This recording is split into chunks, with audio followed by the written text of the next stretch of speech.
Hey, it's Jeremy and Jordan. We just wanted to let you know about a show we're doing in Cleveland at the end of the month.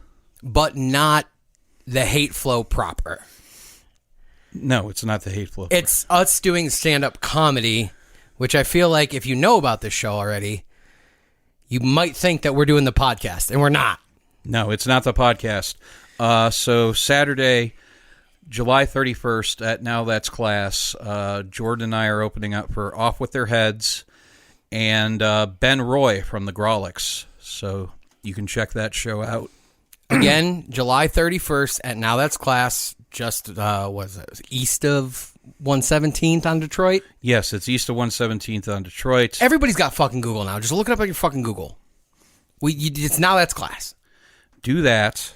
Come to Now That's Class. See Jordan and I do stand-up for the first time in like 3 years. Together, definitely the first time in 3 years. So we will be looking forward to everybody coming out. I believe the show starts at 8. But again, just look it up and you'll find out all the details. This has been a great commercial, Jordan. I feel it's more of a public service announcement. Because we're telling the people we're not doing the podcast. Yeah, so public service, you're going to get jokes. I'm going to tell jokes. Jordan's going to tell jokes. And it's going to be a lot of fun. And then there's going to be some punk rock. So just come out. It's fine. This is the best commercial we've ever done. This is RJ City, and you are listening to Let the Hate Flow Through You with Jeremy Shear and El Giordano Diablo. Let the hate flow!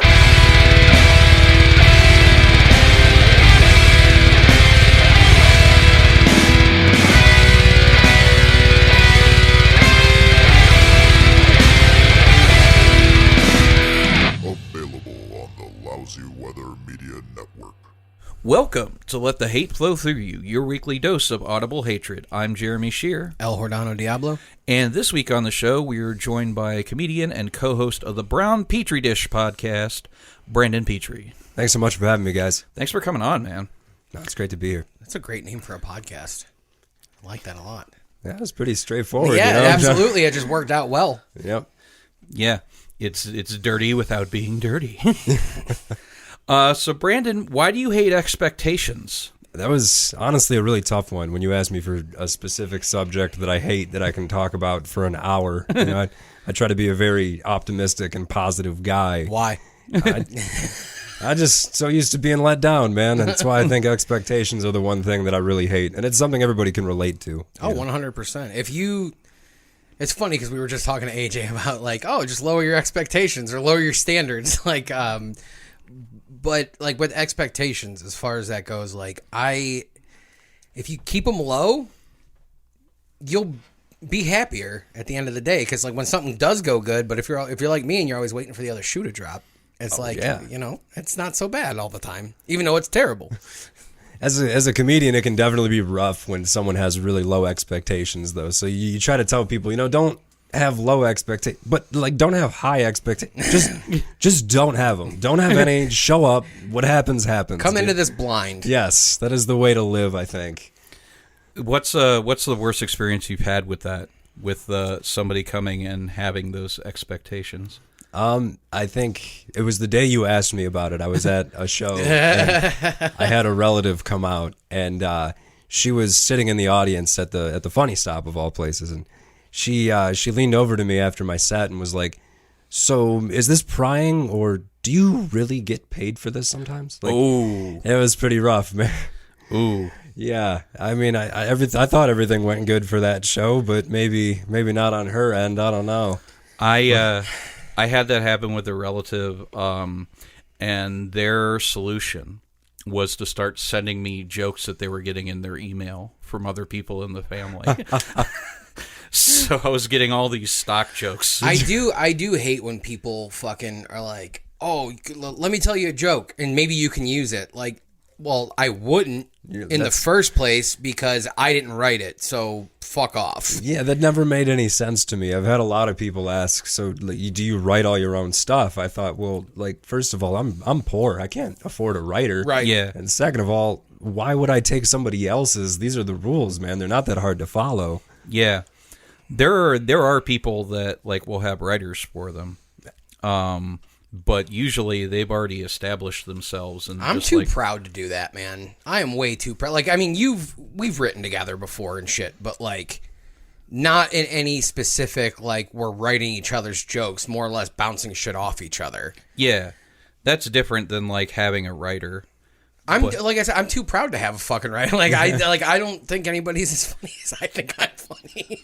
I mean, I try to not think of myself in the sense that I couldn't use one. I'm not the greatest, there's ever been, but it does suck when somebody you really look up to as a comedian, you end up finding out that they've had a team of writers for years or something. Yeah, it's all in their delivery and their persona and charisma and everything. Like, it's not saying absolutely- they don't write some of their own shit, but Yeah. So that's an expectation. You expect somebody to be writing their own material, and then it's shattered. Like, what was your biggest like? Oh, I can't believe I like that guy moment. I don't want to say I can't believe I like that guy.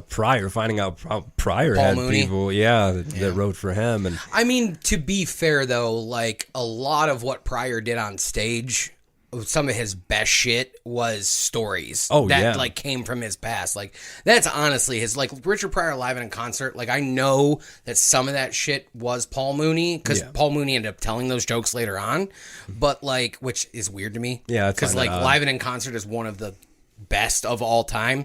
But I mean, like when I found that out, I was like, I mean, it didn't surprise me. He was a fucking crackhead, man. Like, you kind of gotta like rein that shit in. Paul Mooney seemed like a no bullshit kind of guy. it's just hard to imagine Paul Mooney and his mannerisms doing, Richard Pryor jokes to Richard Pryor. Yeah. Yeah.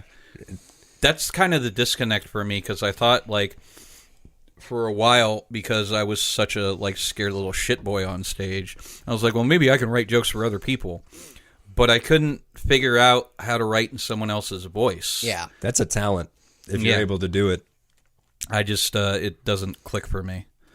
Well, I mean, I guess it's different as far as jokes go, but like when I wrote Chobbers, like I wrote your shit in your fucking voice because that's what I heard. Yeah. But I mean, it's different when you're writing. I think it is different when you're writing a script and you're writing, stand-up jokes. It's definitely different. I can't writing imagine for somebody. Definitely can't imagine doing it for somebody you're not around all the time. Yeah, we all have friends that do this, and we'll think of a joke and say like, "Oh, that's totally this guy. That seems way up his alley." Yeah, and you could give a friend a joke, but I consistently doing it for people that you don't know that well has got to be extremely difficult. Well, like there's a lot of times where I, like I'll see somebody make a funny joke, or like if this is more when I was out and about way more, but like I would see somebody do a joke and I'd be like, oh, this would be a really funny tag on that. Or like, oh, they could add this to it. But I have never gone up to somebody and been like, hey, you should do this. I'm not going to do that.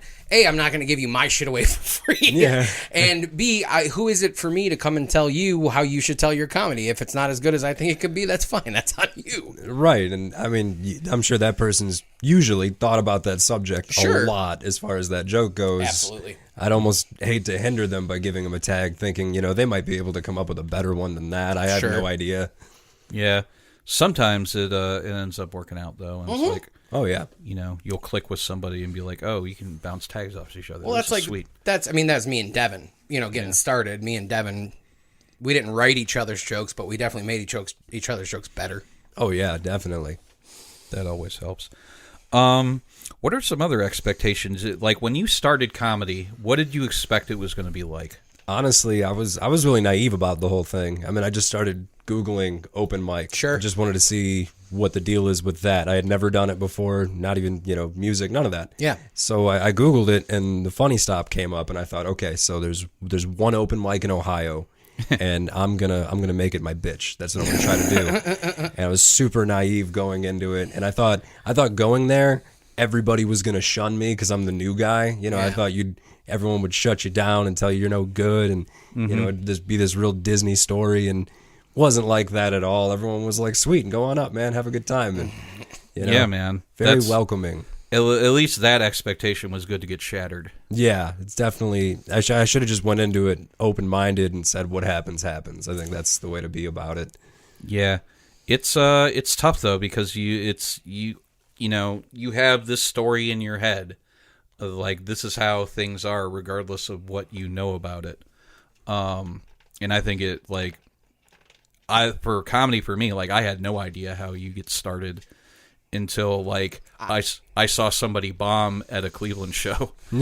I was like, wait a minute, there's a process to this. Like you don't immediately come out amazing. Well, now I'm interested. So because I knew I was going to suck. Like I had that expectation going in. I had that I mean, I did get lucky at the beginning. I got very lucky at the beginning. Like I had him, Sheer, being you, and other comedians that I still, in a way, look up to that I consider friends that were all like, that was your first time doing this? And I'm like, I mean, I practice a lot, but like, oh yeah, yeah, this was my first time doing it. And it's like, basically, I started writing jokes in like 2011, 2012, and I had like, I don't know, 6-7 pages just full of shit. And like, people would read it and be like, I can't believe you're not doing this somewhere. I'm like, well, I don't know where to do it. And then I ended up moving to Michigan for a little bit. And when I came back, Devin had started doing comedy. So I was like, oh, that's my in. I just get to go tag on whatever he's fucking doing. This is great. So I didn't have like that. I had up here, I wouldn't say peers, but I had up here already in it when I finally made that jump. That's got to help tremendously. I think it did. There's just so many details that you don't have to iron out or find out the hard way. Yeah. Any of that. I think you learn better if you find out the hard way. Yeah, maybe. It's at least it seems that way to me. That's the only way I can learn. If somebody tells me something, like I don't trust them. So and then I go find out, like, no, Pete'll let me cuss at the funny stop. We'll be fine. No, he won't. I actually got yelled at kind of by a veteran when I first started because I had only gone to Funny Stop on Wednesdays. Really didn't do anything serious. I was maybe 4 or 5 shows in, but she was telling another comic that you can't say fuck at the Funny Stop. And I had been there on Wednesdays, so of course I was an expert and was like, no, I've definitely heard people say that there, and Pete has done nothing about it. Really don't think it's that big of a deal. And she like flipped on me. I thought she was so nice before this. And I'm getting reamed out at a bar from a drunk veteran. And I'm thinking, man, if this is what this is like. How long ago was this? This was a year and a half ago. Okay. All right. Maybe a little more than that. Maybe a little more than a year and a half. But yeah, nevertheless, yeah, shattered my expectations again. I was trying to put a name to the face, so that's all it was. I don't want to name any names. Oh no!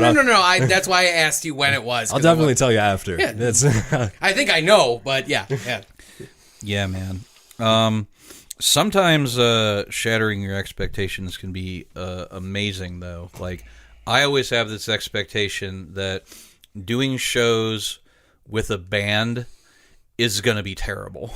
Oh, yeah. Like, regardless of the situation. Which we didn't even talk about in the last episode, by the way. Yeah. We have one more week to fucking promote that shit. Yeah, my bad. Jordan and I are opening up for Off With Their Heads. As soon as he said, I'm like, oh shit, yeah, we are. Fuck. As soon as he says shows with bands suck. And I'm using my quotes, air quotes for the listeners, a veteran, which I guess by technicality he is. Saw him last week at a bar, and he was like, oh, those shows suck. Motherfucker, you didn't get booked on it. Yeah. Get the fuck out of here. Yeah, we're in the same not. bar that we're doing it at, and you're not booked on it, so suck my dick. Yeah. It's no, it's going to be interesting because their opener is actually have you ever heard of the Grolics? No. Okay, they're like a sketch group out of Denver that got on TV and had a couple of shows. But Ben Roy is his name, and he's actually their touring opener. So they already have a comic opening for them. And they hit me up, well, the owner of Now That's Class. He hit me up, because I used to book punk rock shows there and shit. Oh, that's tight. So whenever he needs somebody like Off With Their Heads is in the vein of bands that I booked and shit like that. So whenever he's got something like that, he's an old school punk rocker, so he doesn't really know who to turn to. So he always comes to me and he hits me up and he goes, yeah, you know that band Off Their Heads? I'm like, yeah. He's like, well, they're coming with a comedian and they need an opener and they don't want any bands. And I'm like, The only solution I can give you right now is that me and Jeremy can do it because I'm not going to give it to anybody else. Hell yeah. So that's so July 31st at Now That's Class. Me and Sheer are opening for Ben Roy and Off With Their Heads. Yeah, and my expectation is because all band shows suck. I've never maybe the variety show that I did in Akron at Chuck's was okay, but that was because I got to pick where I did my set. I didn't have to go at the beginning of the show and do 15 minutes to people that didn't give a shit. That's my job. I'm gonna do my set now when people are paying attention. Like, that was fine, but every other band show I've done sucked. But this, like, they're touring with the comics, so it's not. It could be good. People know ahead of time that there's going to be comedy there at least. Right. Yeah. Exactly. I think it's kind of tough going after a band. I am definitely on the before the band page. I've seen shows go well with the comedy ahead of time, but I would after- never want to do it after. That would be awful. I've had to do that before for a lot of drunk bikers for a fundraiser. Luckily, time. aren't they on like Epitaph or something, or they were on Epitaph, so they're definitely big enough to like they're going on last. Yeah. Because fuck that. Because Yeah. I'd be put on last. I'd be like, I'm too drunk. I'm leaving. Oh So yeah, you've done a drunk biker show? a drunk biker show is a fundraiser, packed house. Like Where at? it was at a Grindstone Tap House. Oh, okay. Like mid COVID, it was a little scary for a minute. Yeah. Well, bikers, that makes sense. They did Yeah. Sturgis in the middle of COVID, and there was how many people there? Like 100,000 or something like that? That's exactly how it felt, man. Fuck. Packed house. Yeah. So you had to follow a band. So were they loading out while you were performing? They were just hanging around on stage while I was performing, and Get I was the fuck out of I here. was not about to tell them not to. They were way bigger than me, and they were like, "You can use our equipment." And I was like, "Thanks. I don't think I could fit mine up here." And they're just gonna stand there. Also, I wasn't prepared at all when the guy who was actually running like the charity event, he was gonna come give me the microphone, and I could get everything set up and get started. And I was moving some stuff around on stage, and as I'm doing that, the guy just walks over, hands me the on microphone, and says, "Hey guys, now the comedy's gonna start." Oh, man. And I'm standing there like, shit. Well, I guess I better be real funny. I don't want to piss everybody off here. Man. Fuck that, Traumatizing. dude. Yeah, absolutely. Thank God it was a paid expectations show. smashed, dude. Yep. Fucking A. That did it? I mean, it went over well though, like as well as it could. As well as it could. I Sure, mean, they also started up the buffet right as I started, so that didn't help Maybe, either. well, maybe it did. You know, it might have made things a little easier. Well, when I did the prison show, they had ice cream going on at the same time we were starting, so people would walk off to get ice cream, like regardless of how good the comedian was. So I can see a buffet not. That's like the Tracy Smothers. I don't know how you're going to compete with a 24-hour gas station down the street. I don't know how you're going to compete with ice cream, dude. I tried. I think the only competing you do with ice cream is eating it. I was kind of mad that we didn't get ice cream too. That is She's bullshit. like, put me in here. I mean, It's ice cream day. I know you're paying me, but everybody else is getting ice cream. To be fair, nobody's expected to beat ice cream. I've never seen a comedian and said, "Wow, this guy's better than ice cream." Ice cream. This is insane. I love it. Now, there's this one brand of ice cream that they sell at the drugstore that's like billed as cheap ice cream. It's in a red carton. I forget what it's called.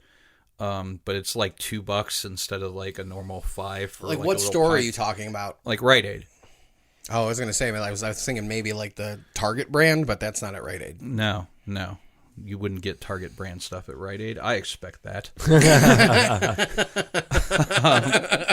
It shattered mine. See? Turns out you don't know shit, Sheer. But no, that I was just like, how do you fuck up ice cream? Turns out they can fuck up some ice cream. Oh yeah, shitty ice cream is terrible. It just ruins your time. It's like watery. Yeah. It's Yeah. gross. Though that's what this was. It was Yeah. watery. Yeah. You've And I- always made it home already, and you can't go back to go get a different ice cream. You're like, this isn't worth it. Well, what are you gonna do? You throw it at the right? I didn't like this. Yeah. Fuck you. Give me the $4 ice cream.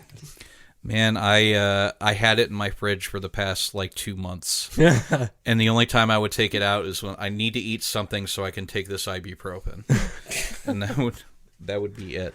It was so bad. It's ice milk. That's what's it. And it gets like the ice crystals on it. You know? Yeah, Like, that's how you know it's that's bad. why you gotta smash a pint when you get a pint, dude. Nobody fucking. I don't have time to reopen a pint of ice cream. No, I thought of it as a way to control myself. Like, this is how I know that I'm eating right when I don't eat the whole pint of ice I cream. can tell by looking at you that you're not eating right.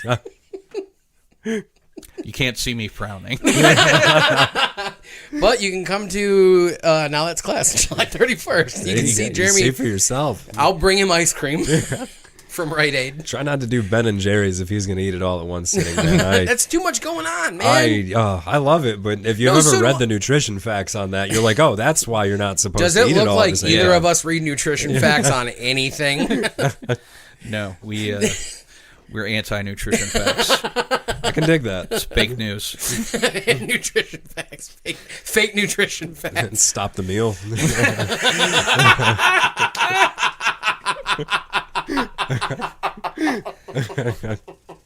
Yeah. Oh, shit. Yeah. I think there are times when I think expectations have definitely hindered me. When you read Great Expectations, is that what it was? Because that book's boring as fuck. That's what I said. It's but you think about it though, you expect anything based on Great Expectations to be boring too, and yet they had that decent South Park episode about it. When was that? Many years ago. Oh, okay. 'Cause they killed Pip by now, right? I don't know. I think It was all Pip, but I was like, oh, this is going to be boring, and then Malcolm McDowell pops up on the screen. I'm like, oh, Well, you put him in anything, and I'm going to be into it. Like, I watched Entourage halfly because of him, like the 4 seasons he was on. I didn't know he was on that. Yeah, he plays Sloane's dad. The little Irish guy, him and the hot Jewish girl that he was with. No. Yeah, well, that was her dad. Okay. He owned a management company. Why am I talking about fucking Entourage? Nobody cares. Yeah, you expect Entourage to be bad. I liked it. It's douchey. I'm not saying it's not douchey. I liked that show when it was on. I gave it a shot. Didn't work out. Yeah, fair enough. I was 16 or 17 when that show premiered. So, even though I was, punk rock guy, it was still, cool to be like, oh, it's okay to be douchey, but not really. No, it's definitely not okay to be douchey. Definitely not. I'm trying to think of, Well, lower your expectations, dude. It's a problem that I have. I expect a certain level of humanity in people, and that's constantly being shattered, and I think that's what drives me crazy more than anything else. Just the simplest one, and they can't pull it off. Mm-hmm. I mean, I don't know. You still hang out with me, and I'm an asshole. You're an asshole, but, you're not a monster. Awesome. Yeah. Cool. I'll take that. I'll take that. You don't read I'm a Red Bull, not a monster. Got it. You don't read puppy killer to me. I don't get that. Oh, from definitely you, you know not. what I Definitely mean? not. Doesn't Definitely seem not. like that type People of guy. killer for sure. That's not so bad. We're all fine with that. It's not a big deal. Don't kill an animal, dude. Puppy killer. Stop the meal, puppy killer. Jordan's fucking squishing puppies underneath his titties.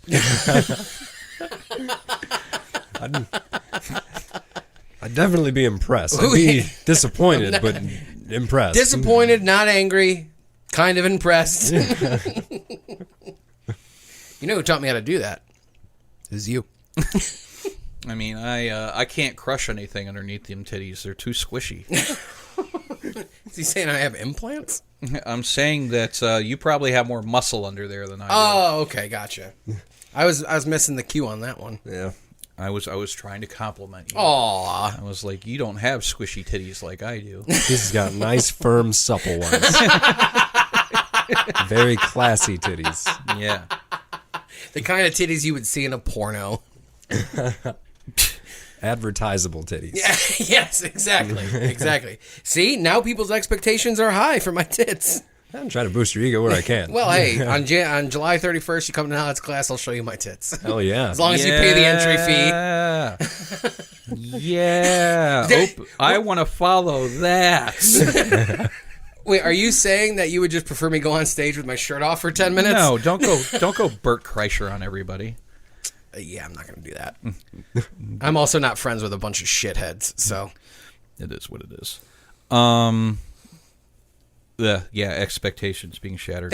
We should get on that. Expectations for your fucking heroes and shit like we were talking about, like with the comedy, but like it goes beyond that now. Oh, yeah. You know what I mean? It goes beyond somebody writing jokes for you. Like now it's a completely different thing. Like your favorite actor in the world could literally just be like, oh yeah, he raped 15 women and, you know, now he's canceled. Yeah, and goes to jail for 3 years and gets out on a technicality, you know? That was 60 women. And he was never my favorite. Ever since I saw that Eddie Murphy bit that fucking he did when he's like, I called Richard Pryor, told him what Bill Cosby said to me. He's like, tell that motherfucker he calls again, he can suck my dick. The master of respectability politics all of a sudden isn't respectable. But he's free.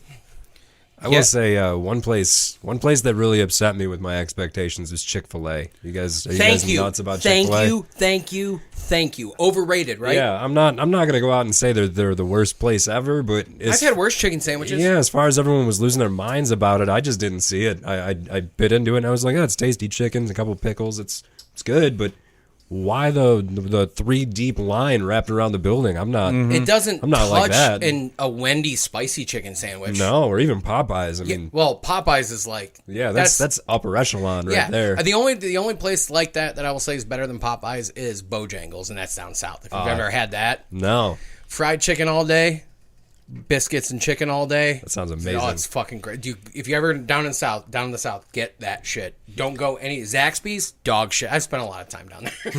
Zaxby's is dog shit. People will tell you it's good, but it's not. That Chick-fil-A thing happened to me, though, because I had a woman at work. I used to eat it as a kid because they had a Chick-fil-A at Beechwood Place. So back then, that had to be the only fucking Chick-fil-A around here. It was. Yeah. And because it was the only Chick-fil-A in the area and it didn't have a big national presence, like, nobody gave a shit. It was just like, oh, I can get chicken strips here, and this is fine. And then everybody started talking it up, like their chicken sandwiches are amazing, and then there's this honey barbecue sauce. And then my boss at work made a big to-do. I'm going to Chick-fil-A today, Jeremy. And you were going to have it, and you were going to fall in love. And then I ate it, and I was like, this is not worth the homophobia. Homophobia, transphobia. Dude, when I found out that they opened a fucking house for the homeless in Georgia, as long as they weren't LGBTQ, I was like, fuck this place. Their chicken's not even good. Yeah, immediately. They hoodwinked a bunch of fucking people into this, and now all these fucking liberal douchebags, like my fucking significant other, will let people fund it for her so she can still eat it. I will not eat it. Yeah. She calls it guilt-free when people buy it for her. No, it's not. Thank you. Not at the end of the day. I mean, you still ate it. Results are still there. My bigger question They killed is... chicken for fags, or against them, rather. Yeah.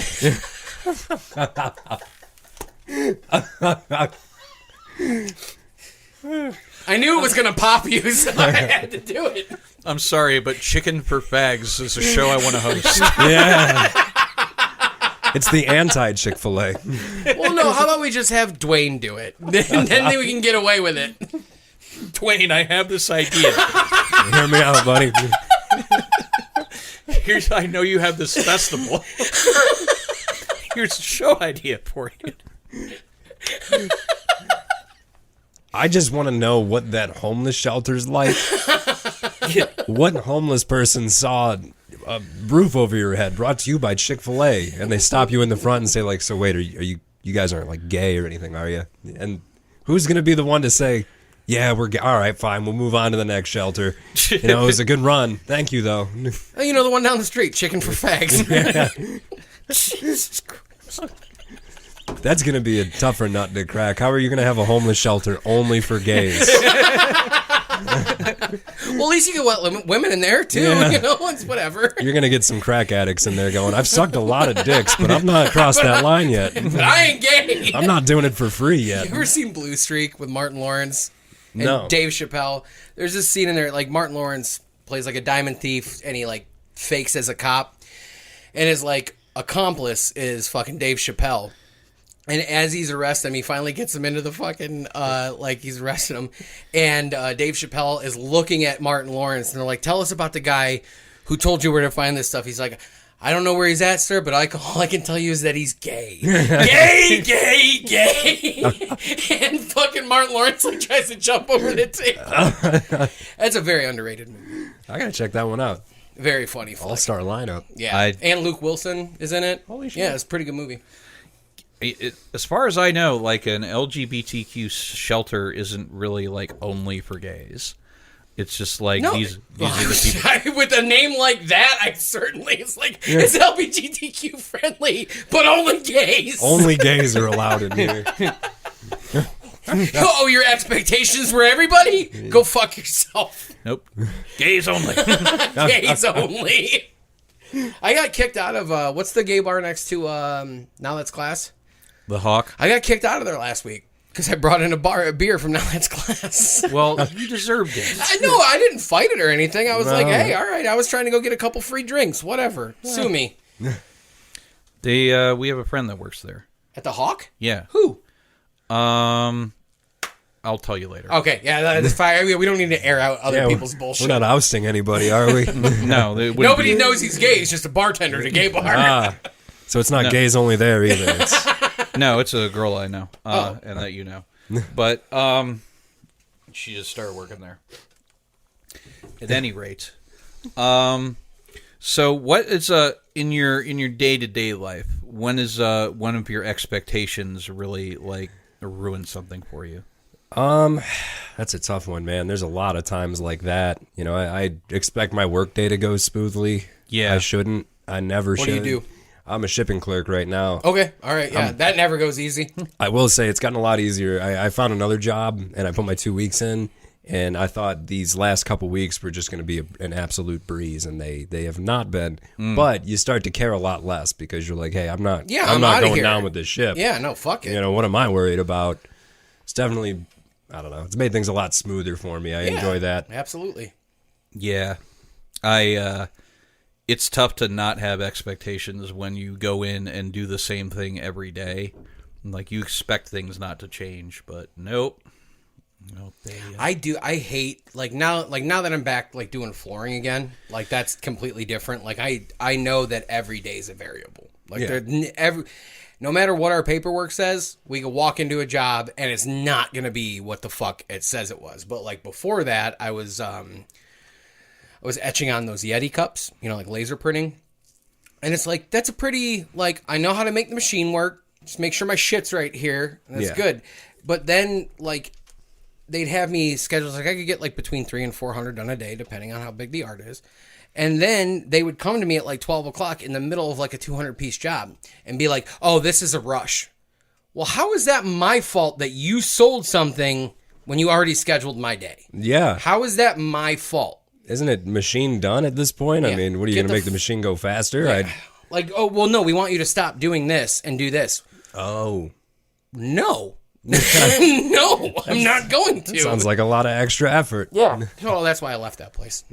My new job's in the marketing field. I'm a marketing coordinator now for a different place, and that's way much different. better.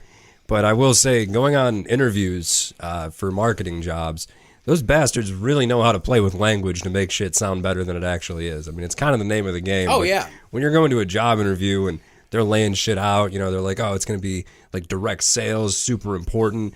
You're like, all right, direct sales. It sounds great. We're right to the point. Everything's cool. They're like, great. Now go sell that vacuum to that guy after knocking on his door. They're like, that sounds fucking awful. That's not what my expectations were at all for this place. Yeah, I know a lot of people that got sucked into that. It's easy to, man. They really twist you into it. Like a marketing place. That's how that place. Their job is to sell shit. So they're going to sell you a shitty job the best they can. Exactly. And I mean, you want to give them credit. You're like, look, if I'm going to be as good at this as you are, I'm in, but I don't want to work my way from the ground up. That sounds terrible. No, start me somewhere and start me at least a quarter of the way up. Yeah. Can I get other assholes in here to Give do this me a shit? baseline. The worst is people I know work they call them direct marketing, where it's you're going door to door trying to sell discount cards or or vacuum cleaners, and they expect that they're going to make a bank. Yeah, that makes no sense. We have the internet now. There's websites that monitor people that are already interested in these things. Yeah, they track all your data across fucking everything. Every app asks you now. Yeah. Do you mind if we track your data? Not anymore. My identity just got stolen, so I don't give a shit. Like, you might as well at this point. yeah. Yeah. Luckily, I got that money back, but still. It's ridiculous. I just remember I had when I was living in Colorado, they some friends of mine, they had a job going from workplace to workplace selling like basically bags of shit. It was like it's stupid nonsense, like stuffed animals. Oh, I thought you meant like manure. Yeah, I'm like, that's a weird door-to-door job, Yeah, man. I would think that I would go door to door selling manure. And then if they didn't buy it, This shit smells, and I don't want to carry it around anymore. You're either paying for it and we're putting it in your garage, or you're not and we're putting it on your doorstep. There's two And I ways might we light can it do on this. fire. We can do this the easy way or the hard way. Fork over the $500 or don't. Yeah, Either way, you're getting this shit. I'm going home happy either way. it's like when they dump all that mulch in your yard when you first hire a landscaping company. Like, this is going to be here now. Get used to it. Kids are playing on it and shit. You're like, get out of my mulch, fucker. That was an expectation shattering thing happen. My ex decided there were trees being cut down in the yard behind us, and she asked the tree people. Like Ents? No, not Ents, not the tree people you see that when you're doing Okay, so psychedelics. Groot. No, I don't think tree people is the government approved term anymore. I don't know. Thor calls Groot tree, and that's what he calls him. So I think that's the problem. You can only use it if you're a tree. That's the only. No. was it Wooden American? Yes. Okay, Poplar American. but these trees. So the lumberjacks. Is that okay now? The lumber people? Unless it's a female, then it's a lumberjill. Okay, so these were definitely lumberjacks. Okay. They were big burly gentlemen. Woodjacks. Woodjacks. My ex asked them if she could keep the trees instead of them taking them away because we had a fire pit. The expectation was that we would be able to cut up these large-ass trees and use them for firewood, but all we had was an electric chainsaw, which did not go through No. the goddamn trees. Like the legit plug-in one, or did it have Yeah. a bad... Oh, okay. The legit plug-in one, like plug it into the side of the house and go, nope, It's just not Nope. going to cut it? nope. And I'm like, well, now I expect you to use an axe and cut these fucking trees up. But the city ended up getting called on us because, like, there's Because nothing got done about the fucking trees. the neighbors' kids were playing on our trees. Let them. I mean, I didn't care. Not on my property, but Yeah. like I'll move the tree for you over to your parents' yard. You just move it back when you're done playing with it. Have at it, guys. What'd the city do? To just tell them, like, well, you guys chop it up, and then if it's that big of a problem. Yeah, basically that's what it was. It's the city will come in and be like, you have to do something about this. Like, well, we don't want to. Well, we're gonna. And then assess a lien Okay. on your house. Like, okay, that sounds great to me. Go ahead. You gonna repossess the tree? Have at it. They did. They cut up the trees and took them away. Be like, Your Honor, this is my significant other's fault and the city's fault and the wood company and the landscaper's fault. I had nothing to do with it. Yeah, I had nothing to do with it. I came home to find out that this had happened, and I'm like, all right, fine. You expected a tree not to be in your driveway when you came home. Turns out, Which is actually quite reasonable Yeah. on your end. I'm not even going to fight that one. It seems like a reasonable expectation, but man, I also in the past have expected people to be faithful, and boy, that was a mistake.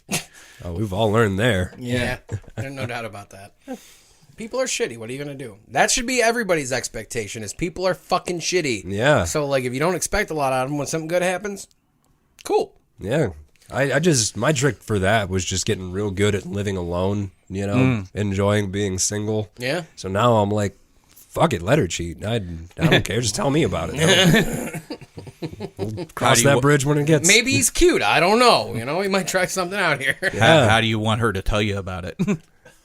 Text message would be fine. Don't call me. I just don't need. Yeah, no, I have shit to do. I don't need to have a conversation about this. Let's just hash it out over email or something like that. Nothing else gives me immediate anxiety like a phone call I'm not expecting. Yeah, isn't that weird? I just don't like it. Was it like that like 10 years ago, or is that? I think that it has certainly changed in the last 15. Yeah, you know, it's. You know, I used to want to talk to my friends on the phone. Now, just don't call me, text me. You don't know what I'm doing. I don't know what you're doing. Just fucking leave me alone. What's the biggest phone bill you ever had? Like $400. Yeah, I'm about there too. Yeah. Golly, I mean, this was again like almost 15 years ago. That's what I'm saying. 15 years ago, I was 11. I did not have a phone bill. Yeah, this phone bill was I had one of those cards. And you just charge all your long distance to the card. And then I got a phone call from the person that was supposed to be paying the bill per card. It's like, yeah, your phone bill is $350. And I'm like, oops, sorry. Who's going to pay for that? I was expecting you to. Yeah. Like, I don't know how you expect me to pay for that. I am expecting no income right now. I have noticed a trend in my older friends, like some of my the older comics I do shows with. They're real big on calling. Yeah. For anything. Like I had a friend call me today to ask about another comic and find out how to spell his last name. I was like, dude, we could have just hashed this out over text. Yeah. You wouldn't have had to text me 2 messages. Would have just said, hey, how do you spell this guy's name? Simple, you know? Yeah. That is a thing with older. There are a couple of younger guys I know that are like that, where they insist on calling. They won't do business over text, and one of them is because he's a bad speller. Oh, that makes sense. If you're a little self-conscious. But that'd be a good way to learn. Yeah. It's going to auto-correct you all the time. Yeah, it's just I don't want to have a 2-minute conversation about nothing when we could just, it's stupid to me. Oh, yeah. Well, I'll just put it this way. A call can interrupt me jerking off. I can ignore a text message. It's not going to take you out of it. No, and a call will. Yeah. All I have to do is swipe up, and the text message is gone. Oh, yeah. Somebody calls me, I'm like, and then I'm got my dick in one hand, and I'm like, my phone in the other. Like, do I want to answer this? You're like, it's in front of the video. There's literally nothing I can do about it. Yeah. It's such a pain in the ass, and I don't want to hit the green button by accident. No. That's why I always... Yeah, never mind. I very rarely get video calls. It's usually from... No, not video calls, just calls in general, in the middle of jerking off. Oh, I just... I think you are the only person that calls me that I take their calls immediately. I would say that you are also one of those people that I will pick up the phone for. Most of them I will not. It doesn't matter who's... But, however, I do expect when I call somebody for them to pick up their fucking phone. Yeah, ain't that a bitch? You call somebody and you're like, wow, what an asshole. He didn't answer or anything like that. Douchebag, this is an important question. You got like 7 missed calls. Yeah. And you're like, this guy's such a dick. So a friend of mine a few weeks back I was drunk. He was drunk at his house. He calls me up. He's like, invites me out. And I was like, all right, I'll meet you at Corky's. That's fine. Like, we haven't seen each other in a while, whatever. I showed up there. So I was drunk. I had plenty of beer at home. I spent my money to go up there. Walked around that bar 3 fucking times. He wasn't there. He lives right up the street. What the hell? Yeah. So I was like, I talked to the door guy and I was like, hey, did you see this fucking guy? And he was like, yeah. He's like, he went that way. So I went from Corky's all the way down to Knowledge class, walked in every single fucking... Because I was hammered. Yeah. So I'm like, it's whatever. And it was early enough that I was like, if I make the Knowledge class, I can drink for 2 more hours. And the entire time I'm walking down and through every bar, I'm calling him just repeatedly. I think I called him like 50 times. Never picked up once. And then when I got to Knowledge class and I did a shot and I had a beer... I left him a message, and I was like, you can consider this the end of our fucking friendship. Oh, damn. He liked my Instagram post the other day, so I don't know how serious he took that. You're like, yeah, we're friends again now. I took one Instagram I'm still mad. Like, dude, you don't invite me out. Yeah, especially it's a dick me. move. Yeah, and then fucking just blow me off. Especially after that many calls in a row. Oh yeah, that's the thing. I was making a point. Yeah. I was making a fucking point. Like people are like, "You're crazy. You called somebody 56 times or how many it was." I'm like, "Yeah, I did because he fucking stood me up." It would have been one if you'd have answered. Exactly. Yeah. See, expectations. I get it, man. If somebody calls me twice in a row, I'm like, somebody's dead. Exactly. Somebody exactly. died. Really important deal. I don't know. I hate when people do that and it's not important. Oh yeah. Mm-hmm. I got a situation with my mom where she's like that. Her Oh, favorite no. thing to do is call me because she's a stay-at-home mom and does not really have much going on. But she knows I get off work at 5:30 every day. Doesn't change. So she'll call me at 5:32 and ask what I'm doing. She's like, "Hey, what are you doing?" You know how aggravating that is right after a tough day at work and somebody asks you what you're doing. And you're like, you know damn well what time it is. Not wanting to take this fucking call is what I'm doing. I'm assuming there's something important going on here, and it never is. But she's also one of the people where if you get mad about it, she's like, well, all I did was I just wanted to see how you were doing. You know, you're being really mean and for somebody who cares. And you're like, right now, I'm the asshole on top of being mad that I had to answer the phone. You said you're what, 26, 27? 26, yeah. Don't worry. In time, it'll be a couple years. You'll fucking realize, oh, I don't care. Fuck your bullshit. Fine, I'm the asshole. Just That's because you're fine. fucking bored and I'm Yes. the asshole, that's fine. More I than don't want to fine. fucking talk to you. And the worst part is she always drops this line because like I do Tri-C and I do the comedy and you know I work a day job so I don't have that much time. Sure. And she'll say my least favorite thing to hear, which is always, "You should make time for me." I'm like, I would fucking love to. I would love to I just want to bring you under my wing now, dude, because I will teach you how to deal with that woman. I'm telling you, she always means well, so you always Yeah. feel like the asshole if you get mad about it, but I can't. It's very difficult, especially with mothers. But Fuck guilt tripping. Yeah, that's Fuck not right. Guilt tripping. That's not right I don't at care all. if it's your mom, your grandma, your dad. I don't give a shit. Guilt tripping is wrong. Yeah, I mean, I've never actually heard somebody say like, "Oh, I'm too busy for this" or something like that, and been like, "Wow, what an asshole! He should just make time for me." Like, what? I have never. No, anytime anyone's told me they're busy, I'm like, I get it. That's fine. Girlfriends have always like given me shit about that. It's always been like, you need to make more time for me, and it's like, no, like you see how busy I am. See, you just gotta be like me, dude. You do what you fucking want, and when you can tell they're starting to get aggravated and upset, then you turn it and you take them out to dinner, you do this, you do that. Then, after 2 days of that bullshit, you have carte blanche to do whatever the fuck you want. I mean, I stopped dating because I was tired of it. See, No, I just found one that's willing to put up with my shit. Yeah, you did. I think Jeremy's got the right idea. You just get real comfortable with being single and alone, and then Can't say that now because I'm with somebody. so am I. But this is just doubling down, saying like, "Hey, listen, you know, Bitch, you better watch if yourself. you want to do you, by all means, I'm going to be here doing the same thing I'm already doing. I'm gonna do me, you do you. You can be a part of it, and then come home and we can do each other. Exactly. She's not the one calling me at 5:32 asking what I'm up to. That's not her. So I think we've got a good understanding. Mom, we're not fucking. Stop calling me. You don't need to know what I'm doing. Man, it just takes me back to the days when my mom used to page me 911. Oh my God. Yeah, and it was never. An Was this when she emergency. was in the home? No, this was Okay. before she was in the home. This was when she was still trying to work things out, living at home. Okay. And like she would like, I'd say, "Hey, do you want me to come visit?" and leave her a message, and then she'd page me 911. Yes, I want you to come. I wish it was 911. No. Yeah. For the love of God, don't visit. Anything but that. Well, it was a production because I would have to get plane tickets and shit. Yeah. No. Everything you've ever told me about, like your mom, sounds like a production. Well, yeah. I mean, it kind of is because she was real sick. Well, yeah. No. At the end, for sure. Yeah. But no, even like, because she got sick when I was 10. Oh wow. Yeah. Damn. So it's like, man, talk about shattering your expectations. You expect like things are going to be all right. You got a mom, you got a dad, and like a nice normal life. She's going to stay home and take care of you. Nope, you're gonna. That's not what happens.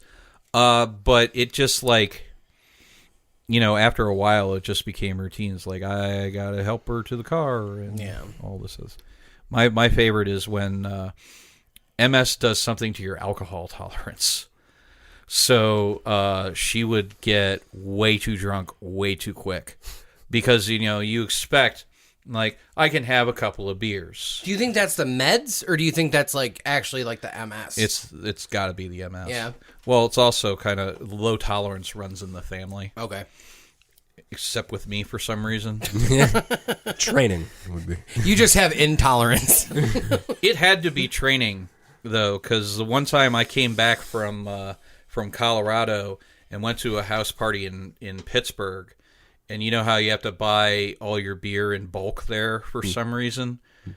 Where? In Pittsburgh? Yeah. Oh, yeah. At the state liquor bullshit. Yeah, so I ended up drinking a case of beer and staying up all night. Was it Keystone? It was not Keystone. It was MGD. Oh, not a good beer. I'd have preferred the Keystone. I drank it when I was a kid, so I was just like... I only drank Keystone when I was in my mid-20s, so yeah. Well, MGD was easy to steal. No, that's what... I'm not coming down on you for it. I'm just saying, you had better choice, I guess, by quality standards. But I couldn't believe, I drank the whole damn thing. And it was because of the altitude difference. Oh. When you're up... So I was weight training at, high altitude.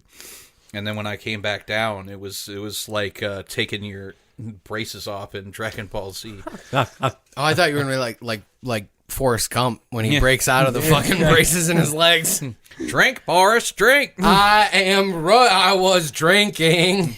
I was drinking. One case of MGD and Jeremy learns to run. Let's get him a case of MGD. I'm starting to worry. I'll run with you. That was awful. I can't believe I drank that much, but things change. Yeah, man. That's drugs. That's my least favorite form of shattered expectations. When you expect that you're doing this drug and this is going to happen, and then something completely different happens. Oh, yeah. What's the worst thing that's happened to you with that?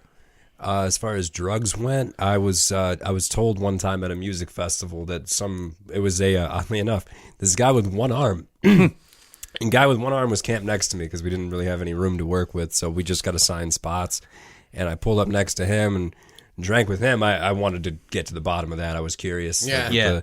Turns out a car accident. Same type of car I drove at the time, so that wasn't very much of a good feeling. But either way, I ended up Your partying. expectations changed that day. Yeah, I was like, I'm selling my car. This isn't the car to have in a rollover. That guy's proof. Keep the sunroof closed. But either way, yeah, I ended up partying with that guy, and he bought me a Molly pill, and I was like, sweet, I've heard about this. This is all the rage, and I tried it.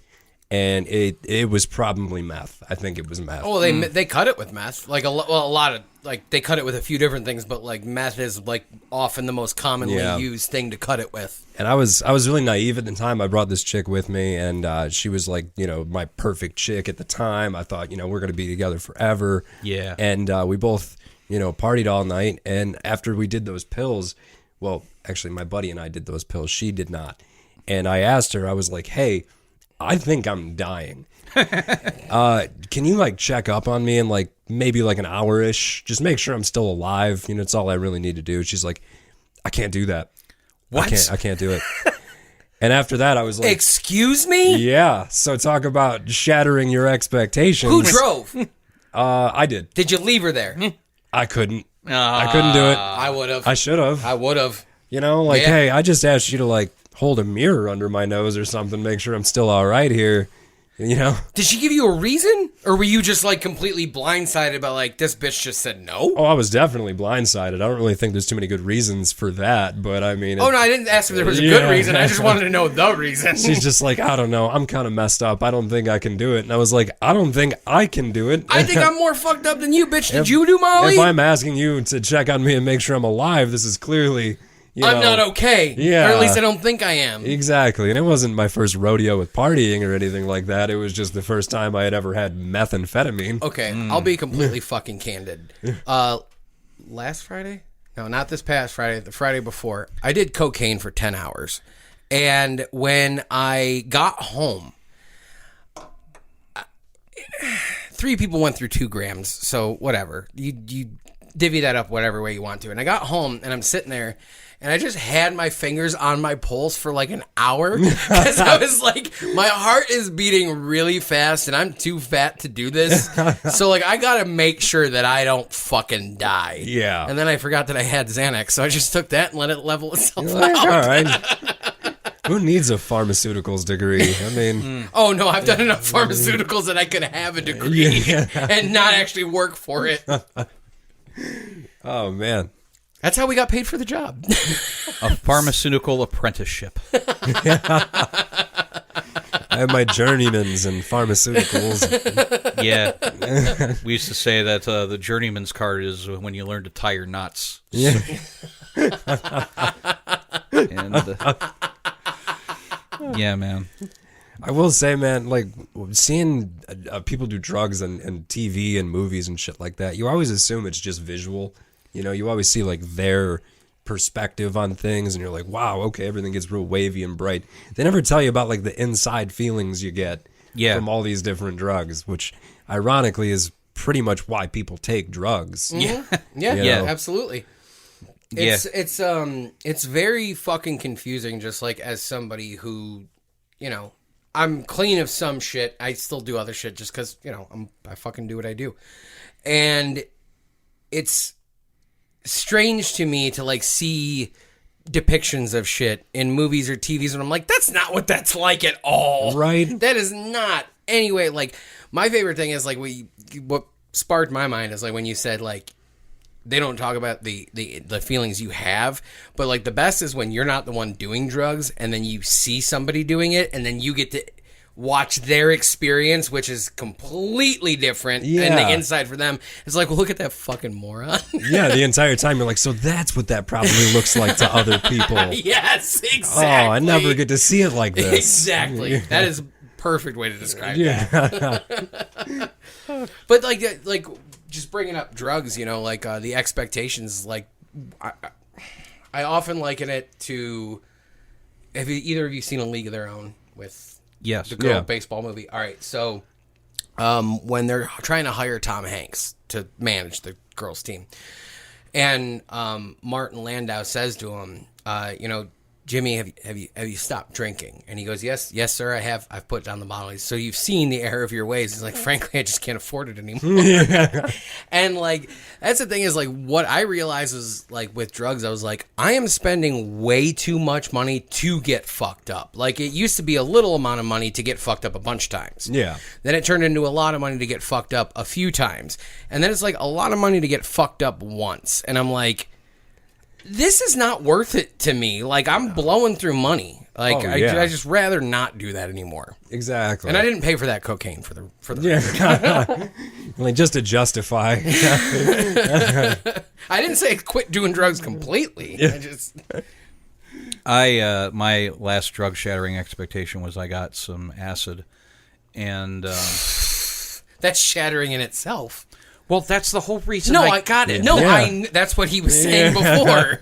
The whole reason I got it was to have this ego destroying experience, but it wasn't real acid. So all it made me do was like things got brighter, and I felt real sick for like 12 hours. It was stupid. That's the worst part with acid is like they don't tell you right away when you try it that it's going to be a 12-hour thing. Yeah, It's hard for anybody to shell out 12 hours of no responsibilities. For drugs, I can do it. Yeah. but that's the thing. Like when I'm tripping, like I plan it. Like this is what I'm doing, and this is my recovery time, and like because you know it's just. Have you ever done stand up tripping? God, no. It Sounds terrible. It kind of is. It kind of isn't. The worst thing is I can't really remember anything that I said during it. Yeah. I just remember how I felt during it, and it wasn't great. What, Jordan? Wait, no. I was thinking about the show you just did. Obviously, I know you weren't on acid, but like when you got the heat stroke or whatever. Like, no. And you said like that was horrible. Like that's what I would do. Like I used to fucking take painkillers and shit and Adderall before I got on stage. But like I have never done. I don't like hallucinogens. Shrooms make me sick. I don't trust acid unless I know where it was made, and like I just haven't gotten the chance to do DMT yet. So but for some reason I correlated the two because it sounded like when you told me that story, like you were having a fucking bad acid trip. It kind of like, as sick as I got, it felt like a bad acid trip because I was having heat stroke. They tell you, like, don't wear shorts on stage, right? Everybody says that. Well, well, you're not fat, so you don't get it. It's 98 degrees on an outdoor stage with, like, barely any cover on the stage, but it's not really, you're not really in the shade. And, like, you got to do 15 minutes. I got heat stroke real bad. Oh, yeah, I bet. That sounds like a recipe for it. Yeah. Fuck that. And I didn't even have a great set because I was, like, dealing with the heat stroke. Well, I'll put it this way. If I'm going to do a stand-up set, which I never would outside of 98 or however fucking hot it was, my expectations would be I'm going to be miserable, so I'm not going to do it. Oh, yeah. That would be me. We do them at Grindstone Tap House sometimes. Like, I host an outdoor show every now and then if the weather's right. But I at least get to make the call if we're going outside or not. It's like with Saxonheim. Like when we used to do the outdoor shit. But the main thing about stuff like that is, is it at least dark? It's getting there. It starts at 9. So, okay. I mean, even if it is hot for a little bit, it's not going to be long. And we have like an overhead like tent thing that we do it under. Makes it so much better. Yeah. And people like to be able to smoke cigarettes and watch the show. It's just like that's the big thing. That's my favorite part about doing outdoor shows. Oh, yeah. Because I don't have to miss anybody to go and smoke a cigarette. Like, you're the only comedian to ever do your special with a fucking e-cigarette. No, I'm not the only person ever to do that, I'm sure. Didn't Dave Chappelle just do one with an e-cigarette? Did he have an e-cigarette? Not like just do one, but I thought he always smoked cigarettes. No, he had a pen because I remember an audience member at one point said something about wanting to hit his pen, and he was like, "No thanks, I don't want herpes" or something like that. Yeah, that right on. Yeah, that was a whole deal. That was because he smoked on SNL when he did that in like November. That's why I thought it was weird too. I always love watching. It might have been like the club, like, but who tells Dave Chappelle no? Yeah, that's my favorite thing to see in the beginning is, let's see, is he going to light the cigarette? This seems like a really nice theater. You think he can get away with it? And he just does. So when greatest living comedian though. Oh yeah, back when the smoking ban first hit in Ohio, 2006. Stanhope got booked at the Beachland. And I would have killed to be at that. That'd be sweet. Yeah, so he decided that, hey, you know what? If you were smoking as part of a performance, then you were allowed to. So if you would like to smoke cigarettes during this show, come and sit on stage, and you are part of the performance. Hell yeah. So that's awesome. People complained and left and got refunds. Good, get the fuck out. But yeah, that's ridiculous. You came to see him. I mean, it's no skin off Doug Stanhope's ass because he's getting paid nonetheless. He has a guarantee. So what did you expect? Yeah. There you go. Yeah. So Brandon, where can we find you on the internets? On Facebook is Brandon Petri, obviously. Instagram, I'm under Petrified Comedy. Petrified, man. Okay. I think same on Twitter. So I'll have to give you a follow from our show account. Oh, I'd love that. No, my personal account, but.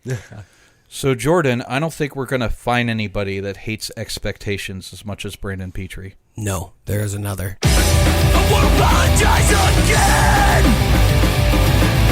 I'm a repeat offender. You can see right through my skin.